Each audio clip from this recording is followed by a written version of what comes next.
우리에게 복음이 전달되기까지 수많은 이들의 희생과 헌신이 있었습니다. 우리는 때때로 예수 믿으세요, 예수 믿으면 천국 갑니다, 이 말을 그저 일상적이고 공식적인 하나의 전도용 멘트로 치부하는 경우가 많습니다. 사실 어떻게 보면 우리들에게 있어서 이 말은 아주 흔하디 흔한 기독교 용어들 중 하나가 될 수밖에 없겠지요. 그렇지만 여러분, 잊지 마십시오. 예수 믿으세요, 예수 믿으면 구원받습니다, 천국 갑니다, 이 짧은 메시지가 우리에게 전달되어 오기까지는 수많은 믿음의 사람들의 희생과 죽음이 있었다는 사실입니다. 십자가의 구원과 은혜는 어느 날 갑자기 하늘에서 뚝 하고 우리에게 떨어진 것이 아닙니다. 구원은 오직 하나님의 은혜입니다. 우리가 받은 구원은 아무런 대가도 아무런 값도 치르지 않는 완벽한 은혜요, 완벽한 공짜입니다. 예수 그리스도의 십자가, 그 구원의 은혜가 아무런 조건도 아무런 이유도 없이 묻지도 따지지도 않고 우리를 구원하신 것입니다. 여러분, 아멘입니까? 그러나 여러분, 그럼에도 불구하고 복음이 우리에게 오기까지는 절대로 공짜가 아니었다는 것입니다. 수많은 사람들의 눈물과 값진 희생을 통해서, 순교와 죽음을 통해서 우리에게 전달되어 온 것입니다. 여러분, 지난날 한국 교회의 부흥이 그냥 공짜로 일어났을까요? 아니요, 절대로 공짜가 아니었습니다.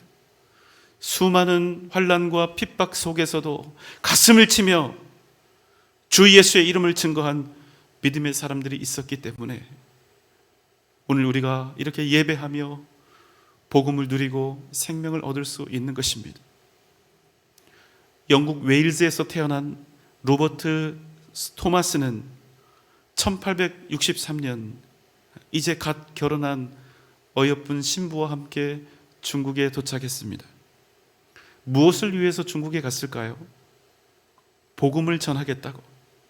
자신이 살던 그 영국의 편안하고 안락한 삶을 버렸던 것입니다. 그의 나이 23살이었습니다. 여러분, 얼마나 젊고 예쁜 나이입니까? 23살. 그저 생각만 해도요, 밝고 풍요로운 미래가 그려지는 그런 좋은 나이가 아닙니까? 그런데 그 사람이, 토마스가 결혼을 하자마자 사랑하는 아내와 함께 중국으로 건너간 것입니다. 열심히 중국어를 공부하며 선교 사역을 준비합니다. 그런데 여러분, 얼마 지나지 않아서 그의 아내 캐롤라인은 풍토병으로 죽음을 맞이하게 됩니다. 그의 인생에 결코 극복하기 어려운 큰 시련이 닥쳐온 것입니다. 그러나 그는 다시 일어서서 이번에는 조선 땅을 그 마음에 품고 조선어를 배우면서 이 조선에 들어올 계획을 세우게 됩니다. 그리고 드디어 기회가 왔습니다.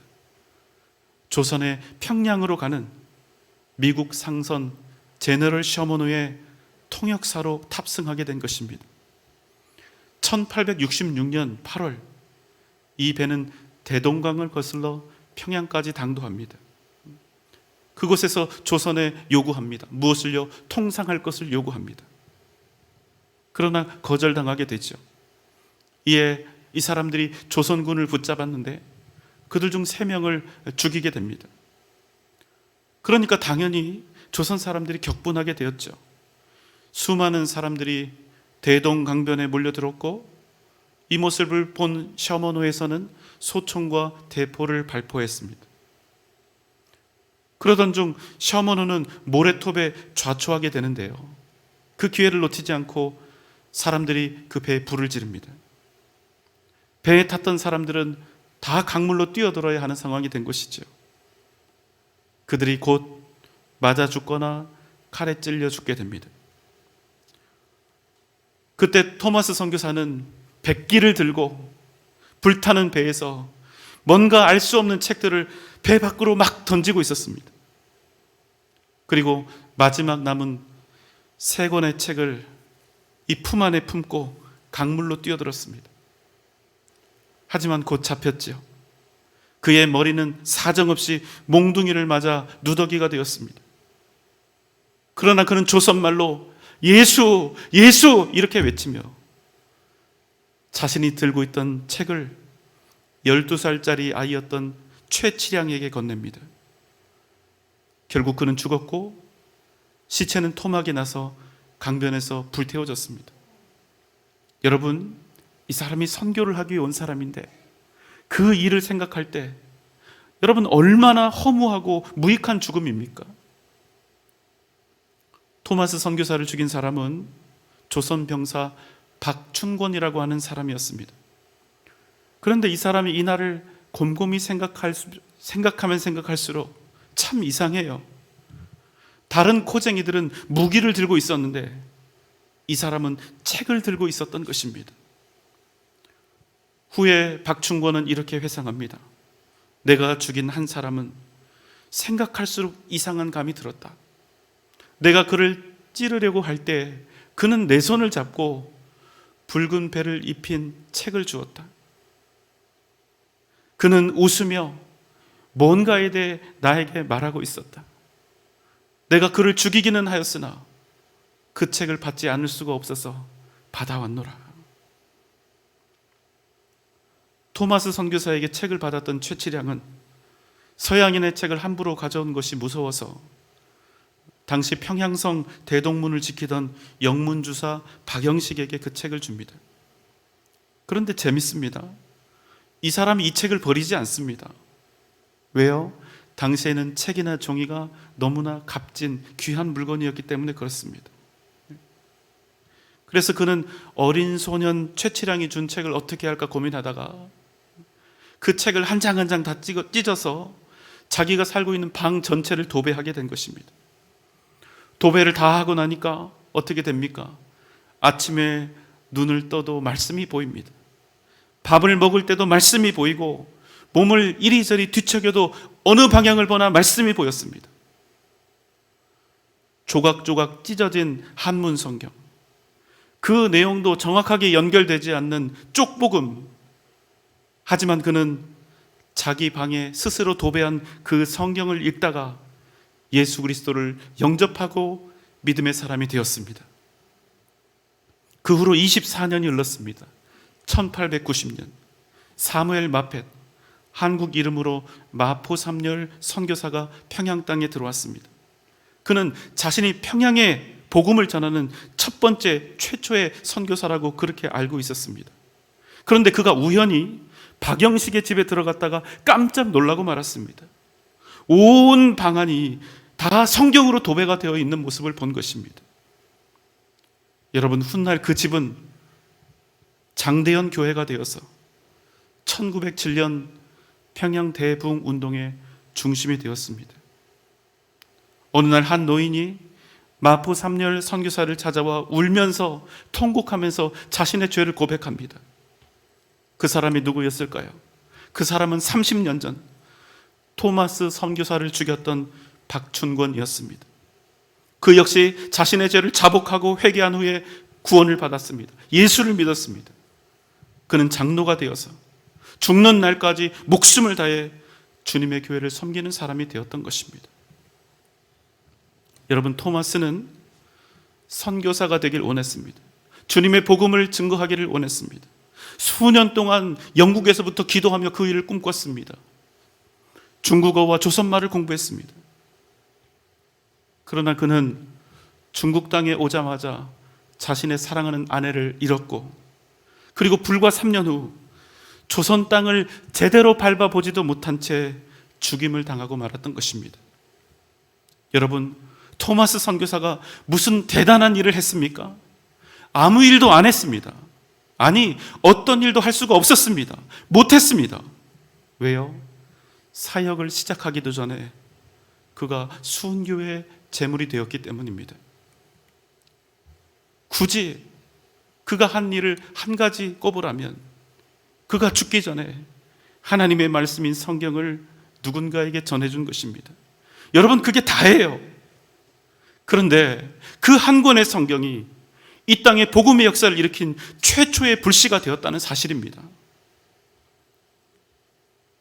과연 토마스 선교사는 자신이 전해준 이 성경 한 권이 이와 같은 기적을 일으킬 줄 상상이나 했을까요? 아마 절대로 하지 못했을 것입니다.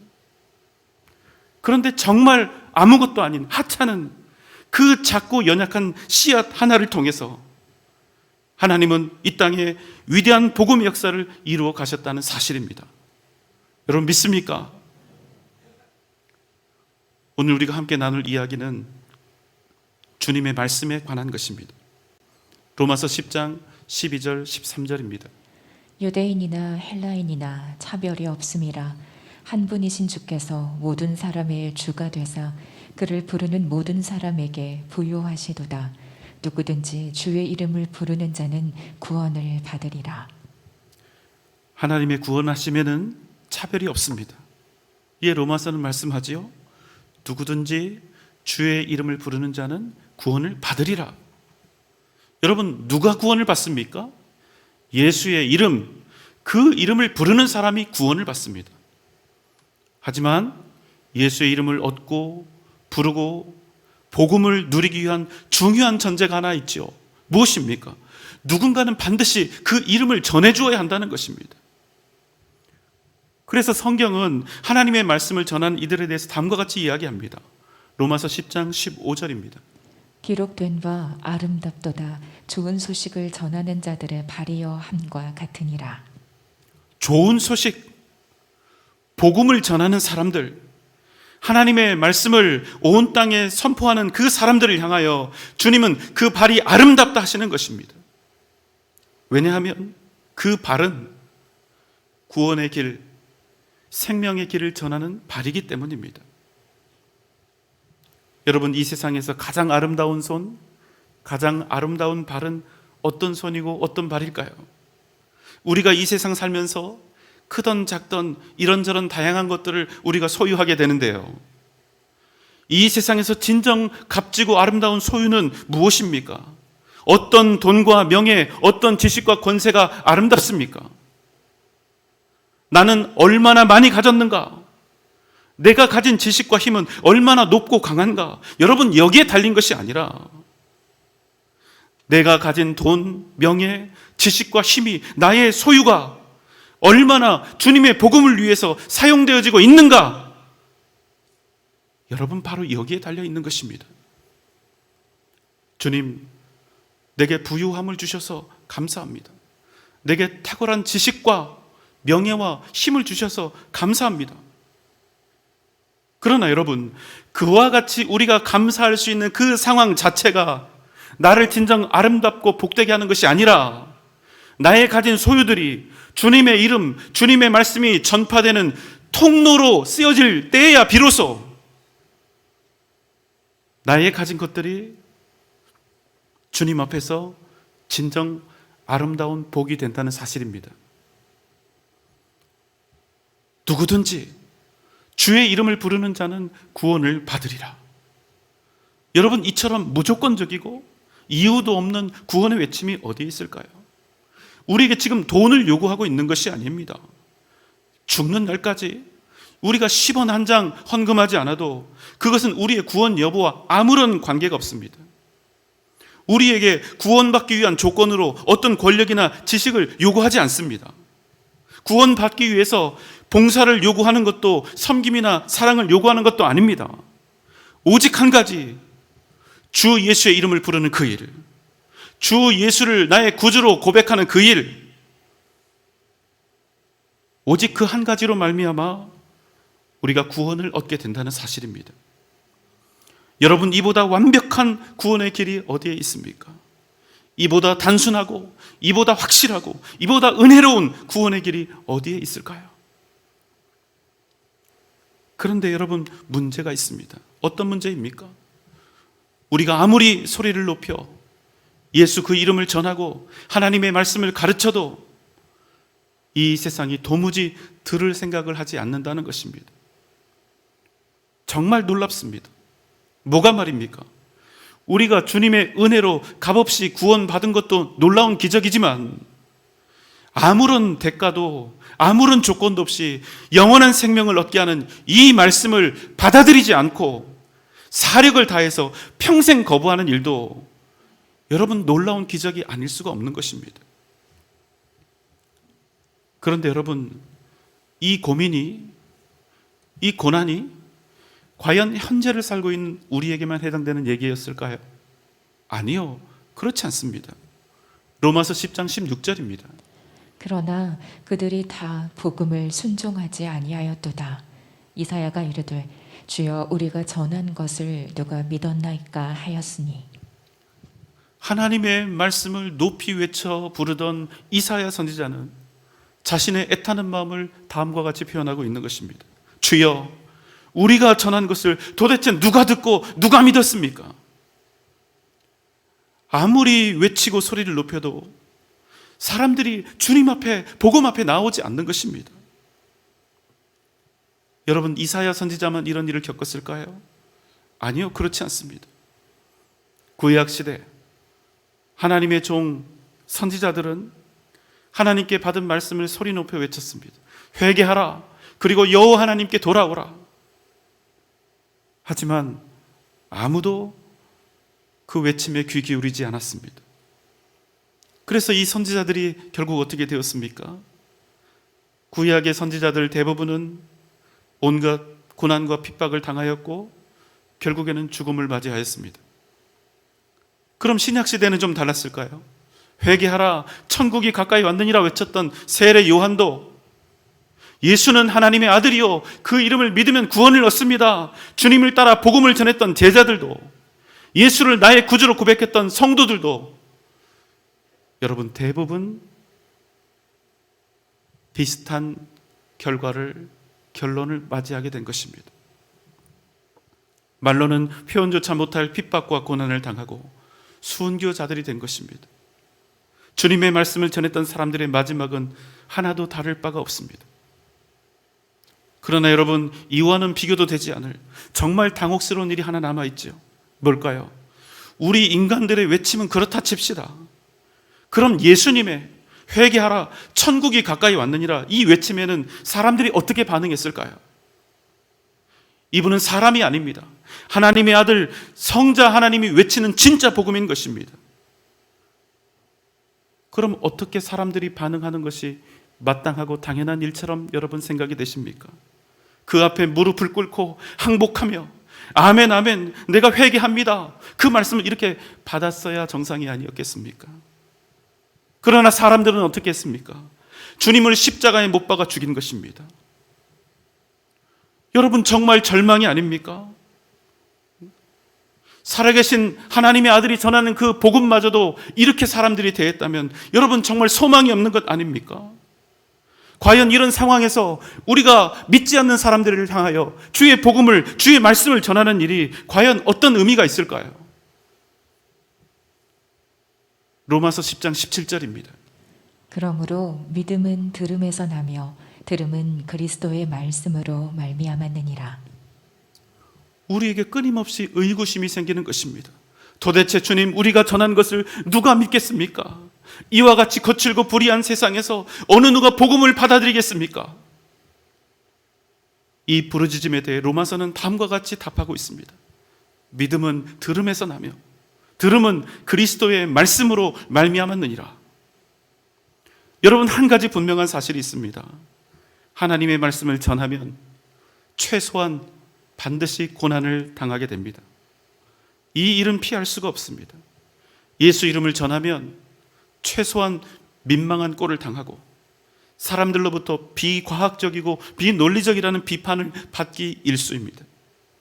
그러나 여러분, 이 사실보다 더욱더 분명한 진실이 있는데 그것은 우리에게 그런 일이 일어나지 않으면, 우리가 그 일을 당하기를 회피하고 도망치면 구원의 역사, 생명의 역사는 절대로 일어나지 않는다는 사실입니다. 우리가 복음을 전하다가 그런 일들을 당해야 생명과 구원의 역사가 일어난다는 사실입니다. 왜요? 누군가는 복음을 전해야 하기 때문입니다. 믿음은 들음에서 나기 때문입니다. 여러분, 왜 말씀을 전하는 일이 기적이 됩니까? 왜 우리의 입술로 전하는 복음이 위대한 하나님의 역사가 됩니까? 여러분, 한번 곰곰이 생각해 보십시오. 만약 우리가 하나님의 살아계심, 하나님의 그 존재하심과 주님의 십자가를 논리적으로, 과학적으로, 합리적으로 100%다 후련하게 누군가에게 설명할 수 있다면, 그래서 그 결과 예수를 믿는 일이 당연한 일이라면, 여러분, 그것은 하나님께서 행하시는 기적입니까? 아니면 우리 인간이 만드는 구원입니까? 여러분, 목사인 저도 이런 생각을 합니다. 인간적으로는 하나님의 존재와 주님의 십자가를 하나도 빠짐없이 논리적으로, 과학적으로 설명할 수 있으면 좋겠습니다. 그래서 사람들이 우리 기독교인들을 향해서 이성적이고 논리적인 사람들이라 인정하며 칭찬하면 좋겠습니다. 과학적으로 완벽하게 증명되는 하나님을 오늘도 믿기 위해서 매주 이 예배당 가득 사람들이 몰려오면 좋겠습니다. 하지만 여러분, 그런 일은 절대로 일어나지 않습니다. 여전히 우리는 하나님의 살아계심과 그 존재를 완벽하게 증명하거나 설명할 길이 없는 것입니다. 우리는 여전히 십자가의 능력을 증명할 수가 없는 것입니다. 그런데 여러분, 놀라운 사실은 무엇인 줄 아십니까? 말로는 형용할 수 없는 놀라운 기적이 우리 모두에게 일어났다는 사실입니다. 그 기적은 무엇입니까? 우리 중 그 누구도 하나님의 살아계심을 논리적으로, 이성적으로 설명받지 못했다는 것입니다. 우리 중 그 누구도 과학적인 방식으로 예수 그리스도의 십자가에 대해 증거받지 못했다는 사실입니다. 그저 우리는 누군가 나에게 전하는 그리스도의 말씀, 누군가 나에게 전하는 예수의 이름을 들었을 뿐입니다. 그런데 여러분, 우리에게 어떤 일이 일어났습니까? 우리가 하나님의 살아계심을 확신하고 있으며 우리의 일생을 다해 예수 그리스도를 우리의 구주로 섬기고 있는 것입니다. 여러분, 다시 한번 마음에 새기십시오. 믿음은 들음에서 나는 것입니다. 우리의 사명은 복음을 과학적으로 그들에게 설명하는 것이 아닙니다. 하나님의 존재를 우리가 논리적으로 증명하는 것이 우리 사명이 아닙니다. 우리의 사명은 무엇입니까? 오직 예수, 그 이름에 구원이 있음을 전하는 것입니다. 그러면 우리 일은 다 끝나는 것입니다. 요한복음 20장 29절입니다. 예수께서 이르시되 너는 나를 본고로 믿느냐? 보지 못하고 믿는 자들은 복되도다 하시니라. 주님의 제자 중에 도마는 예수님의 부활을 끝내 믿지 못했습니다. 그래서 이렇게 말하죠. 내가 그 손에 난 못자국을 보며 내 손가락을 그 손에 못자국에 넣으며 내 손을 그 옆구리에 넣어보지 않고서는 내가 믿지 아니하겠노라. 주님께서 도마에게 말씀하셨습니다. 너는 나를 본고로 믿느냐? 보지 못하고 믿는 자들은 복되도다. 여러분, 왜 그렇습니까? 믿음은 증거를 원하는 자들이 아니라 겸손히 말씀을 듣는 자들에게 주시는 하나님의 능력이요 선물이기 때문입니다. 사랑하는 여러분, 무엇보다 먼저 주님 앞에서 겸손하십시오. 그럼 주님께서 여러분을 만나 주실 것입니다. 주님의 말씀에 귀를 기울이십시오. 그리고 주님의 말씀을 많은 사람들에게 전파하십시오. 그럼 그 말씀이 우리의 삶을 수많은 기적들로 넘쳐나게 할 것입니다. 하나님의 놀라우신 역사하심을 날마다 경험하는 복된 삶을 살아가게 할 것입니다. 날마다 주님의 말씀이 행하시는 그 놀라운 능력과 역사하심을 경험하며 오직 믿음으로 승리하는 복된 여러분 되시기를 주님의 이름으로 축원합니다.